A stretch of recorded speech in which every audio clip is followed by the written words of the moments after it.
I'm the best. So the rest. Tell him Henry sent you. What's up, kids? It's that time of year again where we argue. When is it too soon to put up your Christmas decorations? And when should you put up your tree? And is it a real tree or a fake tree? And lately, this has become the annual conversation. Is Die Hard a Christmas movie?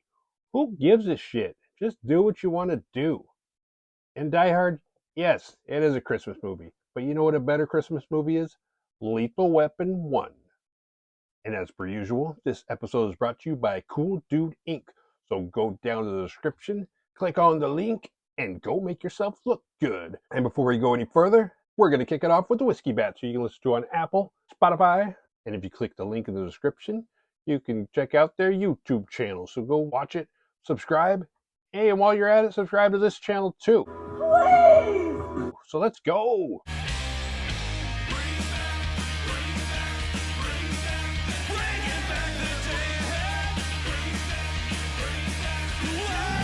Tonight's movie is It's a Wonderful Knife, and it stars Justin Long. And I know what you're thinking, a horror movie with Justin Long? This can't end good. He plays Henry Waters, he starts out as like the head realtor, and his goal wants to take out everybody's houses and build a shopping mall, which seems weird. They don't actually call it a mall, it's like a shopping center, but it seems kind of weird in, this world we live in now, where consumerism is done via the internet.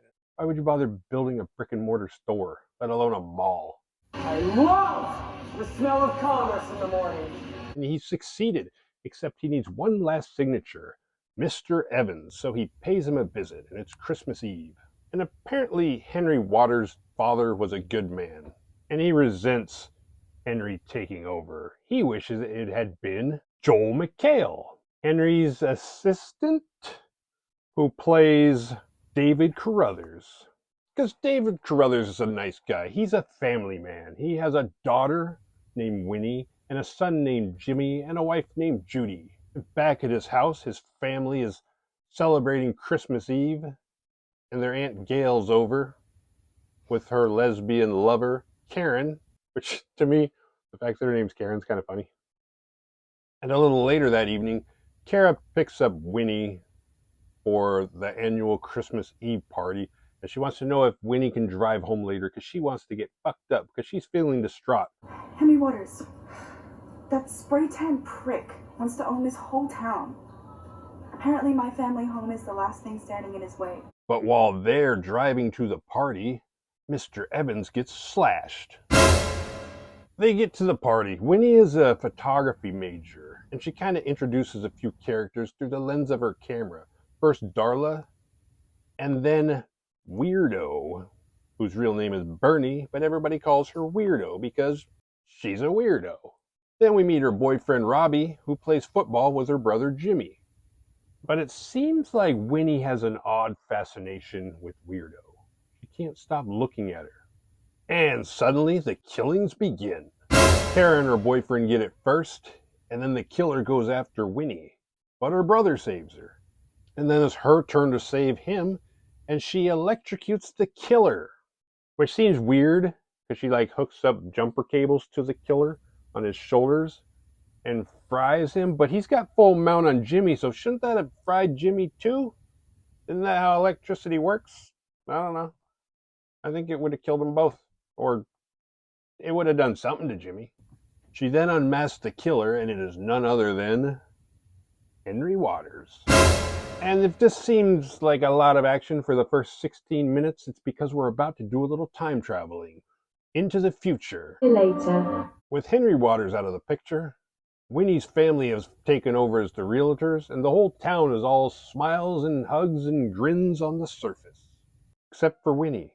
She just found out she's been rejected by NYU for that film scholarship she was hoping for. And from this Christmas forward, every Christmas is a reminder of her best friend Kara's death. And Christmas is a bad time to be sad, because happier people are extra happy, which makes sad people extra sad. She and her family go into town, and she runs into Harry's brother, Buck. Buck looks like he wants revenge. Her whole family is thriving because of what she did. She murdered his brother and got away with it. Even though her brother was a murderer and it was self-defense. You know, what kind of Cobra Commander bullshit is this? His innocent brother was murdered by Winnie, the spoiled rich girl whose dad now owns the town. That's not exactly how it happened. And to make it even worse for poor Buck, the whole town's happy about it. Nobody liked Henry. That night at Winnie's, they do a little Christmas Eve present unwrap, pre-Christmas unwrap. I don't know. My family never did that, but it seems like I know a lot of people who opened at least one thing on Christmas Eve.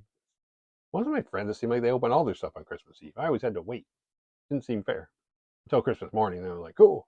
But she opens up her present, and it's a weird like jumpsuit. You know, like her dad's telling her that she needs to work out. Like, he's not saying she's fat, but he's going to help her not be fat. Meanwhile, they go out in the driveway, and her little brother Jimmy got a truck. Now, that's balanced. But the truck is just salt in the wound. What's really bothering her still is the death of her friend, and the fact that everybody's happy about Harry's death, but a year's gone by, and nobody has really mentioned it. Nobody talks about it. Buck's probably the first person to say anything about it in a year. And now it's time for them to go to their second annual Christmas Eve party. Not that it could be possible for this year's party to be worse, but this is definitely a close second, because Winnie catches her boyfriend Robbie cheating on her with Darla. And it's been going on for a year. She leaves and takes a walk alone.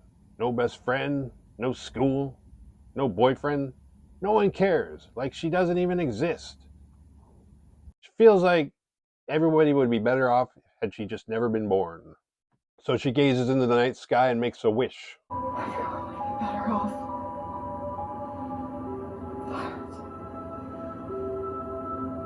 Never born.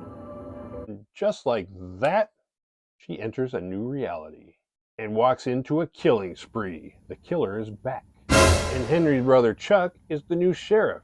And the killer is called the Angel. Kind of an ironic little nickname. He's all dressed in white.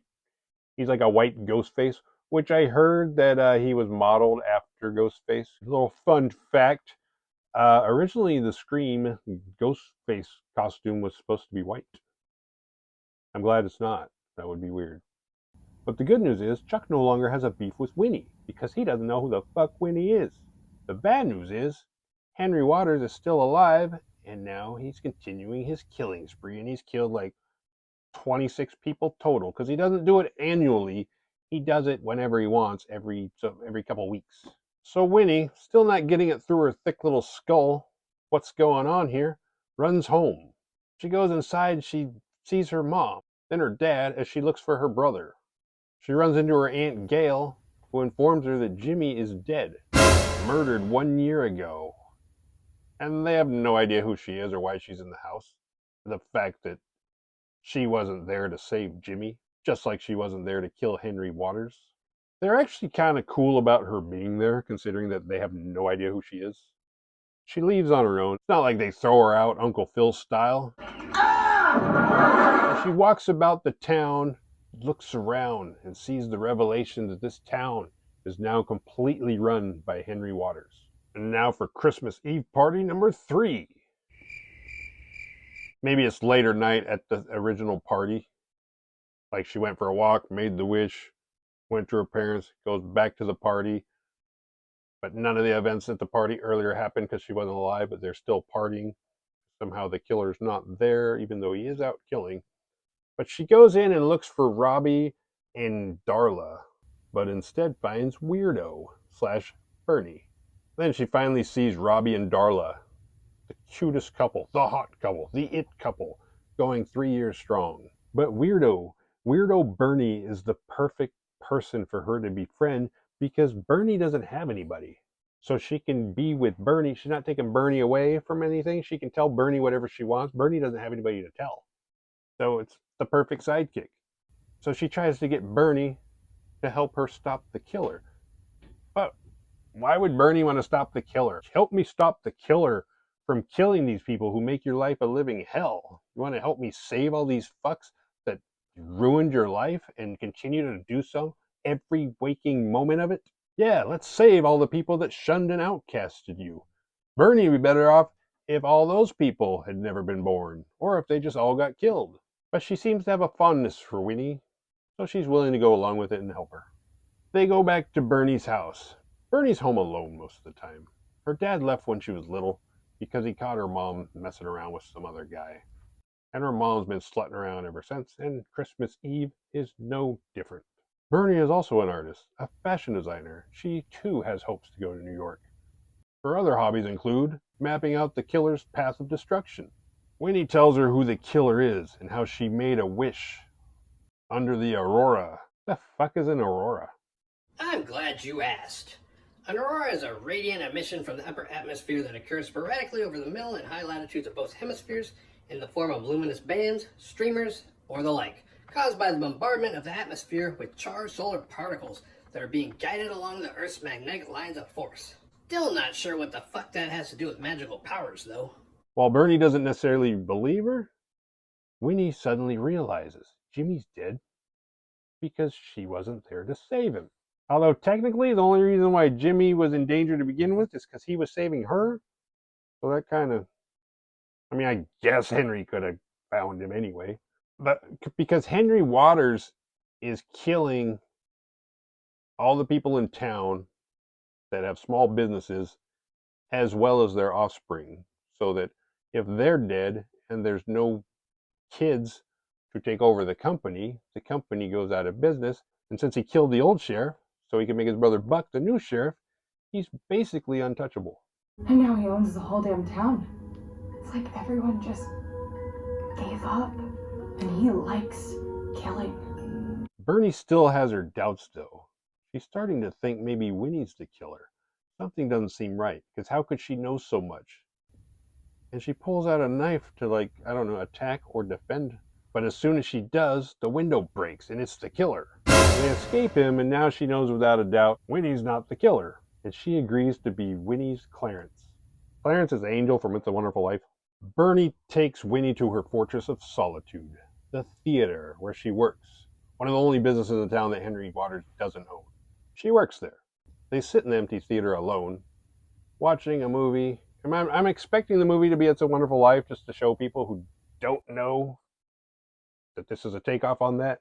But it's not. It's a Christmas Carol, which has a similar plot. Seems like all old Christmas movies are all about feeling like shit, like nobody likes you, or you don't like anybody, and then you have a change of heart, and you're like, Winnie is tired, and Bernie has questions for her as they hold hands, and Winnie starts to fall asleep, and the lesbian fireworks are going off. Now that, my friend, is a short moment. But it's the first time Bernie's ever really felt close to anybody. And wouldn't you know it, the first person she feels close to doesn't even exist. Or she's temporary, to say the least. This whole movie could be a figment of Bernie's imagination. Her fantasizing about killing everybody who bullied her to make her life somehow better, but needing somebody to share it with. While Winnie sleeps, Bernie does a little research. She wakes Winnie up to let her know that the aurora is why she's here. Good morning. I couldn't sleep at all. You snore so loud. But look what I found. The lights are the spirit of somebody who died violently, Henry Waters. But it's fading, so now she's going to have to kill him again to get back to her real life. Henry Waters is hosting an event that night, and the only way to get close to him is through her dad, who doesn't know she exists, doesn't know who she is, and doesn't really like her. He won't let her in, but she convinces her Aunt Gail, and that's when she discovers that her mom is an alcoholic, druggie, who has a little boy toy that her dad seems to know about. She confronts her dad, who has become a workaholic ever since his son died, because now he has no kids, no wife really, and he works for Mayor Waters. They bond over Jimmy, and she gets a little too comfortable, and she tells him that Mayor Waters is the killer. But her dad tells her that's impossible. That's his boss. He puts the food on their table, and now he's looking at her like she's crazy again, and he kicks her out. So get the fuck out of here! Go! But Bernie is there to console her, and Winnie knows that it's too late. Her real dad died the night Jimmy died, and the only way she can fix it is to kill the mayor and get back to her real life. On the way out of her house, her mom and boy toy get killed. The killer goes after them, but they seemingly manage to take him out. Winnie knocks him to the bottom of the stairs, and the only way to get out now is to step over him. We have to step over him. Because why finish him off? This is that old hit and run, bash and dash thing where you hurt the killer and then instead of finishing him, you take off. And I don't know why they thought he was dead. I mean, sure, he fell down the stairs, but she hit him with the picture frame. Could you imagine if you hit Jason Voorhees or Michael Myers with a picture frame and then he falls down the stairs? You're like, all right, we're good. Roll credits. After stepping over him, Winnie unmasks him, and it's not Henry Waters. It's her dad. It feels like Henry Waters is the Emperor, using her dad like Darth Vader to take over this town, this galaxy. This movie is Star Wars and Back to the Future all rolled into one. And the Aurora is slowly fading away. Back at the theater, Winnie, Bernie, and Aunt Gail invite her dad over for a little showdown.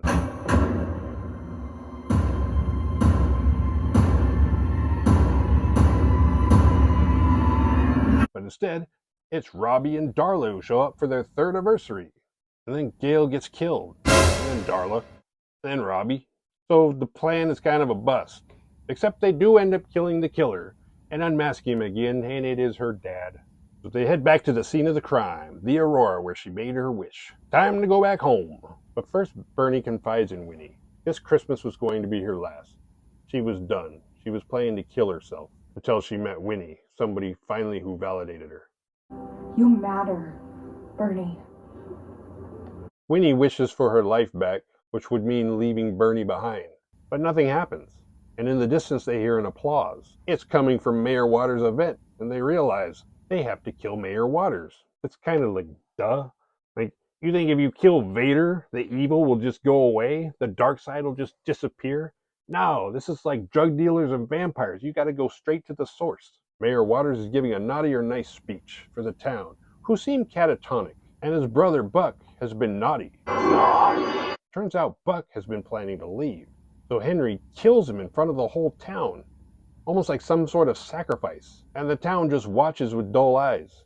And then Waters spots Winnie and Bernie. Hi there, weirdo.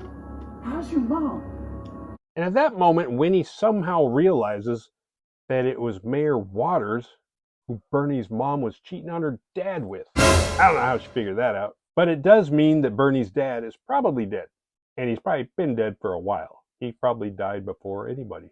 He invites the two of them on stage. And it's not really explained why the town seemed like mindless zombies, but there is kind of an implication of how people will blindly follow politics, and how if they like this team, then they will only see the good in that team and only see the bad in the other team. So Bernie and Winnie beat the shit out of him on stage, and somehow it seems to open the town's eyes. Fucking bitches. Hey, what the fuck? And it awakens them from their catastrophic spell. You dumb little sluts. You just mean my naughtiness. And it's actually Bernie who kills Mayor Waters.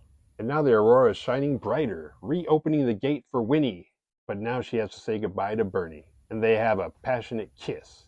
I told you there was some lesbian shit going on there. And then she wakes up in the morning back in her old bedroom in her lesbian gym outfit. It's Christmas morning. She runs downstairs and hugs her parents and Jimmy and her Aunt Gail and Karen. Everyone's alive again. She's back into her old reality. She's got her life back. She's been born. But then she remembers Bernie. And she remembers, more importantly, she remembers that Bernie was going to kill herself. And if she's going to do it in the other reality, she's probably going to do it in this one. So she runs out the door off to Bernie's house because she wants to go and stop her. And Bernie opens the door. And Winnie looks at her and says, "You matter. You're Knuff." And Bernie looks at Winnie like, "What are you talking about? Who are you?" And Winnie's like, "Oh no, you don't remember. You don't remember me at all." You matter, Bernie. So glad you remember. Oh. She was just fucking with her. She remembers everything. And they live happily ever after. The Badass Award goes to Bernie, not Winnie. Bernie actually got shit done. She mapped out the killer's path, she figured out the Aurora, and she killed Henry Waters. All Winnie did was complain. Winnie. More like whiny. Survival tales. Don't make wishes your ass can't cash. But don't smoke meth. Don't snort it either. In fact, just stay away from meth. Don't cheat on your girlfriend. Don't be shy. It's really selfish to be an awesome person and hide it from the rest of the world because you're afraid of rejection. Victim blaming like a motherfucker. And never, ever make a wish upon an aurora.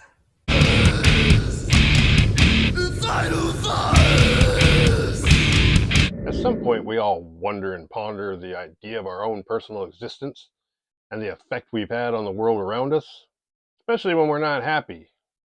Because when you're happy and successful, it's easy to know where you stand in the world. But when you're sad and failing, you have your doubts. These types of films are like dreams or existential nightmares.